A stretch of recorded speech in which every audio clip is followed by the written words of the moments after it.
The cafe was loud in the way only loneliness can hear. Steam hissed from the espresso machine. Cups clinked. Laughter burst and faded between tables like sparks. Yet at the small corner table by the window, Daniel sat completely still, his fingers wrapped around a mug he hadn't lifted in 5 minutes. He told himself he was fine being alone. He had learned how to be.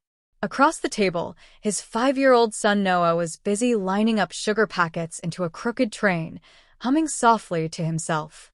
Daniel watched him with the kind of tired devotion that came from doing everything alone for too long. Single dad. No backup. No pause button. That was when he felt it. The unmistakable sense of being watched.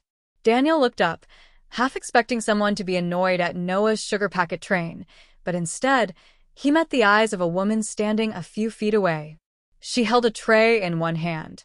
The other rested nervously against her chest. She looked hesitant. Not rude hesitant. Not awkward hesitant. Lonely hesitant. She caught his eye and froze, as if suddenly unsure whether she'd imagined the courage that brought her here. For a moment, Daniel thought she might turn away. He almost looked back down at his coffee. Then she lifted her hands.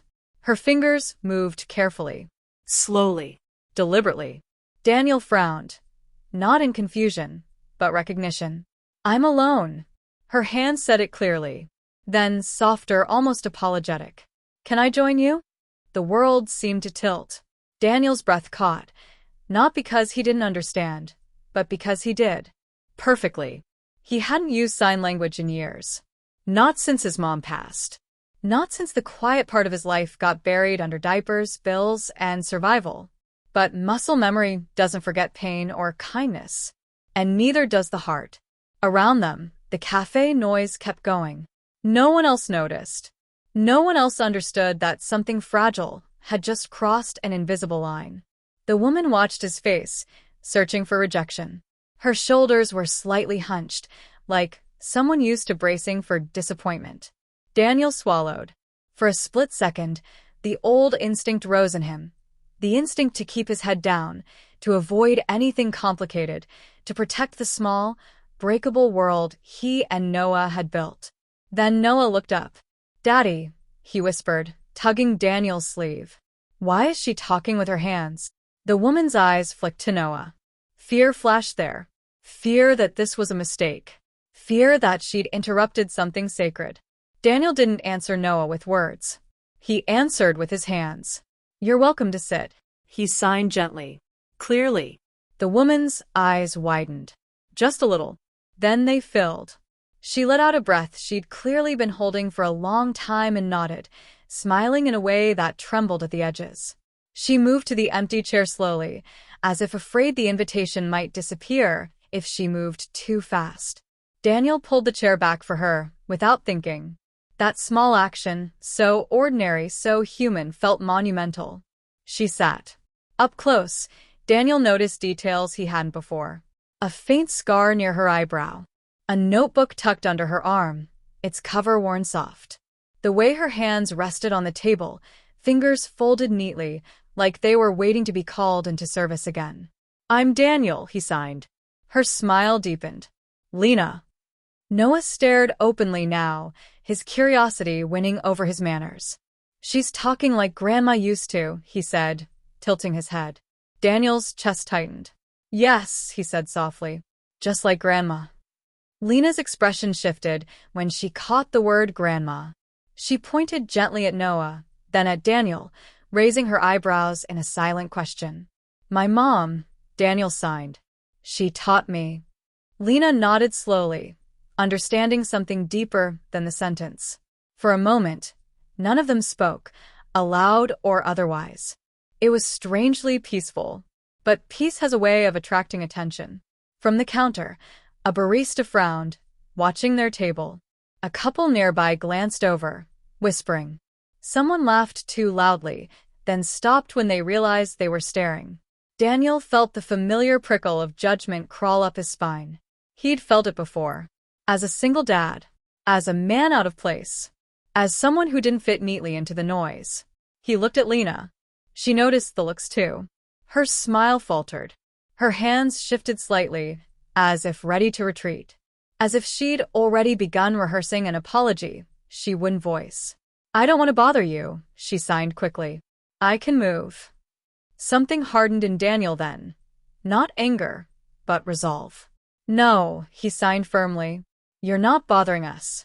Noah nodded enthusiastically. "You can stay," he added, grinning. Lena laughed silently, covering her mouth. And just like that, something changed. Not loudly, not dramatically, but irrevocably. Because what Daniel didn't know, what no one in that cafe knew, was that Lena hadn't spoken to anyone in 3 days. And what Lena didn't know was that Daniel had been drowning in silence far longer than that. Sometimes, salvation doesn't come as noise. Sometimes it arrives quietly, signs 3 simple words, and waits to see if you're brave enough to answer. The first thing Daniel noticed was how carefully Lena watched people's mouths. Not in a casual way. Not in the distracted way people glance around a room. She watched with intent, reading shapes, expressions, pauses. The unspoken rhythm of conversations she could never hear but had learned to feel. It made him sit a little straighter. He realized then that he wasn't just sharing a table with a stranger. He was sharing responsibility for her sense of safety in this space. No pressure, right? Noah broke the tension first, as always. He pushed one of the sugar packets toward Lena, like an offering. "Do you want to help me build a bridge?" Lena's eyes lit up. She signed something quickly to Daniel, her fingers playful now instead of hesitant. "He's serious about his engineering," Daniel translated aloud, smiling. Noah puffed up with pride. "It has to be strong. Trains cross it." Lena nodded solemnly and began arranging packets with surprising precision, turning the table into a miniature construction site. She used her hands the way musicians use instruments, confident, expressive, alive. Daniel watched the two of them connect without sound and felt something in his chest loosen. He hadn't realized how tight it had been. But the cafe didn't forget them. A woman at the next table leaned toward her friend and whispered something, eyes flicking between Lena's moving hands and Daniel's face. Her tone wasn't cruel, just curious. The kind of curiosity that still cuts. Daniel caught it anyway. He shifted his chair slightly closer to Lena without thinking. She noticed. Her hands paused. "You don't have to," she signed, careful. "I'm used to it." That sentence hit harder than any insult. "I know," Daniel signed back. "But you're not alone here." Lena studied his face as if trying to decide whether that promise was real or just politeness dressed up as kindness. She nodded slowly. Then, after a pause, she signed something longer. Slower. "I moved here last month," she said through her hands. "New job. New city. I don't know anyone. Cafes are easier than apartments. People feel close without being close." Daniel felt that one land. "I come here because Noah likes the window," he signed. "And because it's easier than cooking." Noah looked offended.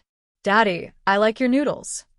Lena laughed silently again, shoulders shaking. A couple of nearby patrons glanced over. One smiled. Another frowned. Daniel noticed both. A barista approached their table, holding a rag and wearing a polite but tight smile. "Everything okay here?" she asked, eyes flicking to Lena's hands mid-sentence. Daniel answered before Lena could pull back. "Yes," he said evenly. "Could we get another hot chocolate?" The barista hesitated. Just a fraction of a second. Long enough. Then she nodded. "Of course." As she walked away, Lena's hands trembled slightly. "I don't like when they talk over me," she signed. "Like I'm not here." Daniel nodded. "My mom hated that too." Lena's gaze softened at the word mom. "Was she deaf?" she signed. "Yes. From birth." A pause. "Then you know." Lena signed quietly. Daniel did know. He remembered being 8 years old at grocery stores, watching clerks direct questions at him instead of his mother. Remembered her polite smile, the tightness around her eyes. Remembered the long drives home in silence that felt heavier than any argument. "I know," he signed again. This time, it wasn't explanation. It was solidarity. The hot chocolate arrived. Noah blew on it dramatically, as if performing for an audience. Lena pointed at him and signed. He's brave. Noah nodded. I'm not scared of hot. Daniel laughed. Out loud. The sound surprised him. It surprised Lena too.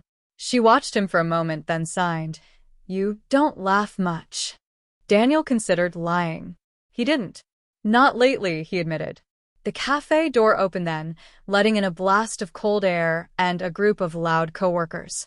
The noise level jumped. Chairs scraped. Orders were shouted. Lena stiffened. Daniel saw it instantly. Too many people. Too much motion. Too many mouths moving too fast to follow. She signed quickly, apologetic again. I should go. It's getting busy. Noah frowned. But the bridge isn't done.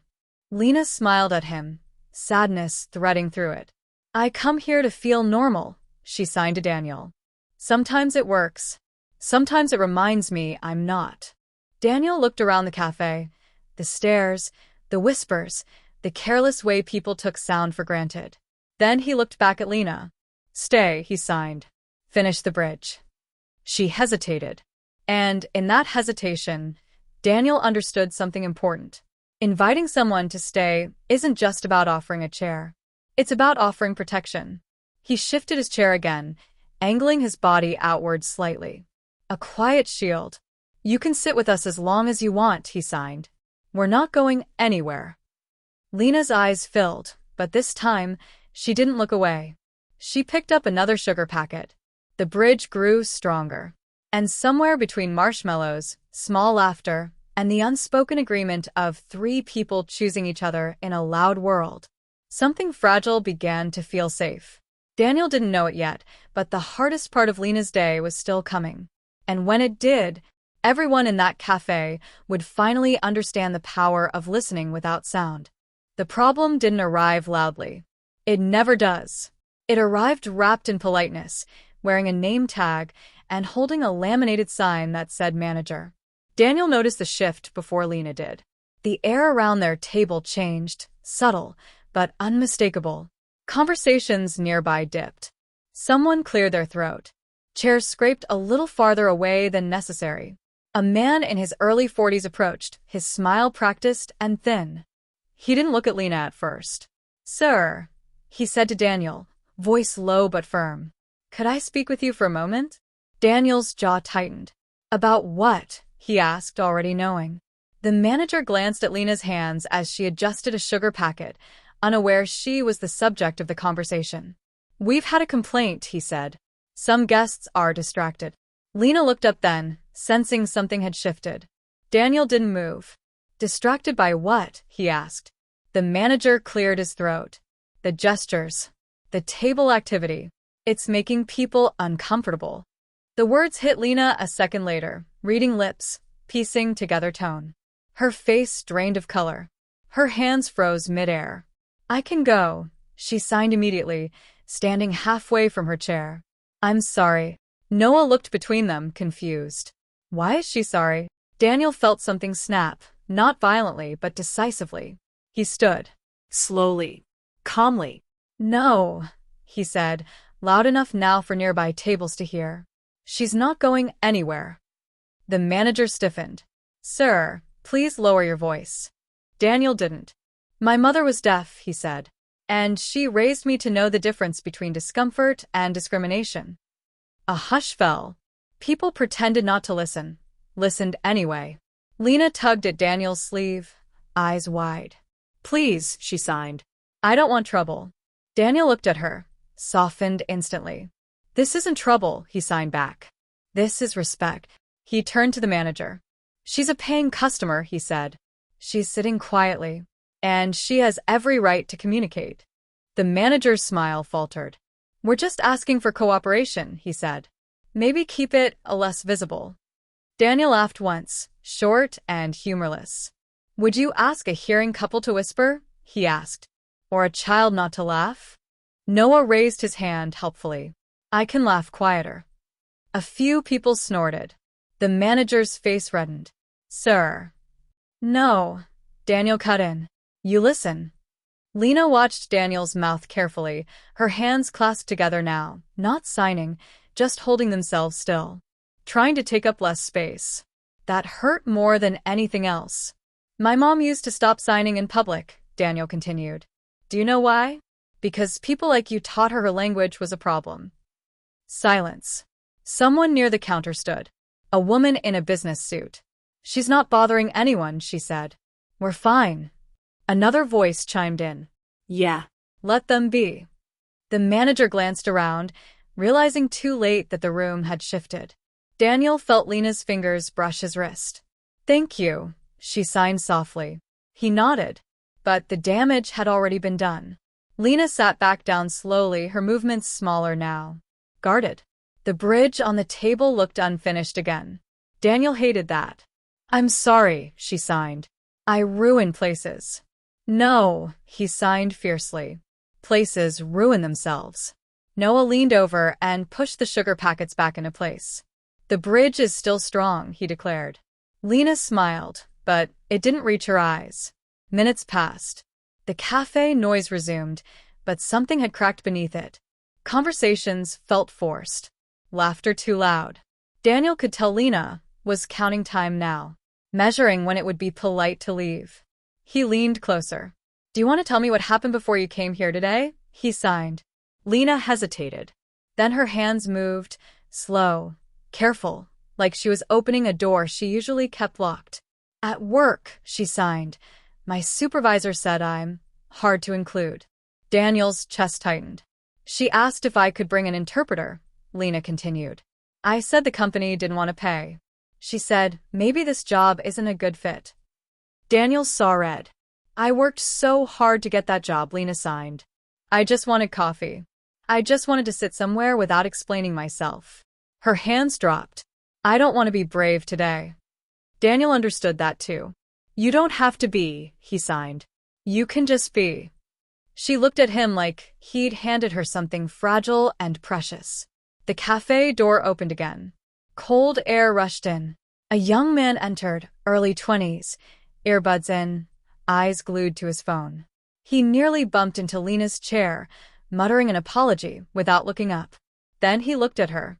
At her hands. He froze. Slowly, he pulled out one earbud. And signed. Are you okay? Lena gasped. Daniel's eyebrows shot up. I saw what happened, the young man signed. I'm deaf too. Lena's hands shook as she replied. Yes. I think so. Something electric passed between them. Not romantic, not dramatic. Recognition. Community. Daniel leaned back, stunned. The manager watched from the counter, suddenly uncertain. The young man turned to Daniel and Noah, signing. Thank you for standing up. Daniel nodded, throat tight. In that moment, Lena wasn't alone anymore. But Daniel had a sinking feeling. Standing up had consequences. And the cafe wasn't done revealing them yet. The man didn't mean to be cruel. That was the first thing Daniel noticed. He was well-dressed, confident, loud in the effortless way people are when the world usually answers them back. He stood near the counter, phone pressed to his ear, speaking too loudly about deadlines and numbers that didn't matter to anyone else in the room. But then his eyes landed on Lena's hands. They paused mid-sign. His brows knitted. He stared, not for a second, but long enough to make it obvious. Lena felt it before Daniel saw it. She always did. Years of experience had sharpened her instincts. Her shoulders tightened. Her hands slowed, then lowered to her lap. The man frowned, pulled his phone away, and said, too loud, too careless. Why is she waving her hands like that? The cafe didn't go silent. But something colder replaced the noise. Daniel's jaw clenched. He felt Noah stiffen beside him. Lena didn't look at the man. She stared at the table instead, eyes fixed on the sugar packet bridge they'd built together. One pillar leaned slightly now, unfinished. Daniel signed gently, low and private. You okay? Lena nodded automatically. A lie.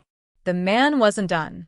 I mean, he continued, chuckling to the person on the phone, it's distracting. This is a public place. That was when Daniel stood up. Not fast.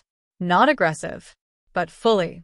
He turned just enough that his body blocked Lena from the man's line of sight.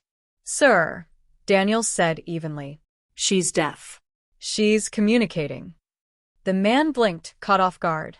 He glanced around, suddenly aware of the attention he'd gathered. Oh, he said. Well, still. That word hit harder than the rest. Still a problem. Still an inconvenience. Still less than. Lena's fingers trembled in her lap.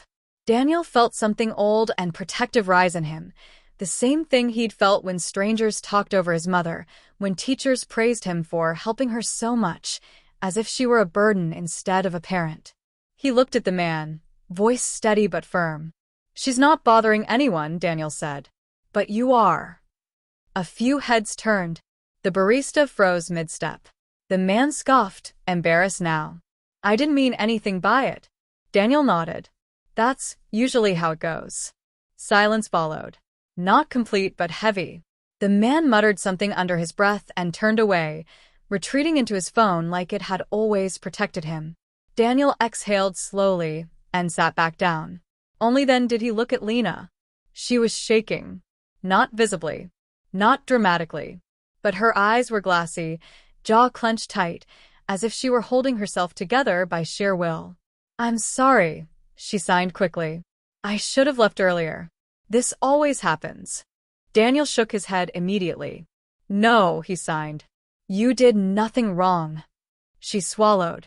I hate when people defend me. It makes me feel weak. Daniel paused, then signed carefully, choosing each word. I'm not defending you, he said. I'm standing with you. Her breath hitched.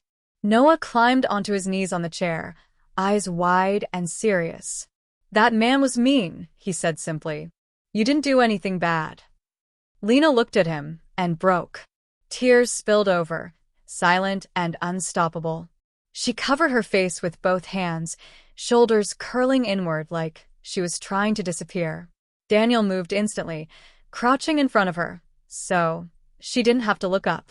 You don't have to be strong here, he signed softly. You can just be. For a long moment, she cried without sound. And for the first time since she'd walked into the cafe, no one rushed her. No one stared. No one told her to calm down or move along. Daniel stayed. Noah held out a napkin like a peace offering. Lena laughed weakly through tears and took it, wiping her face. I'm embarrassed, she signed. Daniel smiled gently. Don't be. You survived something exhausting. She nodded, taking a deep breath. Around them, the cafe slowly resumed its rhythm. Someone clapped quietly. Another customer shot the retreating man a look of clear disapproval. But Lena didn't notice any of that. She was watching Daniel. You didn't hesitate, she signed. Most people do. Daniel glanced at Noah, then back at her. My mom taught me, he signed. Silence doesn't mean small. Lena closed her eyes for a second, letting the words settle. Then she looked at the bridge on the table, the leaning pillar, the unfinished span. She reached out and adjusted it, reinforcing the weak side with 2 more sugar packets. The bridge stood firm now. She signed, half smiling through swollen eyes. It's stronger after pressure. Daniel nodded. Most things are. Neither of them noticed the barista approach again until she spoke, this time looking directly at Lena. I'm sorry about that, she said, slower, clearer. Your drink's on the house. Lena blinked, surprised. She signed thank you, and the barista smiled, really smiled, before walking away. It wasn't justice, but it was something. And as Lena wrapped her hands around the warm mug, Daniel realized something important. This wasn't just about one rude man. It was about how often Lena had swallowed moments like this alone. And how, today, she didn't have to. What Daniel didn't know, what Lena hadn't shared yet, was that the confrontation had reopened an old wound. One tied to why she'd moved cities. Why she ate alone. Why asking can I join you had taken everything she had. And when that truth came out, Daniel would have to decide whether standing with her for a moment was enough, or whether he was willing to stand with her for much longer than that. Section 5 with opening hooks, 800 words. 3 weeks later, Daniel walked into the cafe and didn't feel alone. Lena was already there. She waved, not apologetically this time. Confidently. Noah ran to her, already talking about a new bridge design. They became a quiet constant. Coffee. Cocoa. Sugar packets. Side conversations that spilled into laughter. People learned. Some asked questions. Some didn't. But the space changed. So did Daniel. He started laughing again. Really laughing. Lena started staying longer. One morning, she signed something that made his heart stutter. I don't feel invisible anymore. Daniel took her hands gently. Neither do I. Months later, Noah would tell his teacher about the day Daddy listened with his hands. And Lena would say the day she asked to join a stranger was the day her world finally answered back. Because sometimes the most powerful thing you can say is yes, without a sound.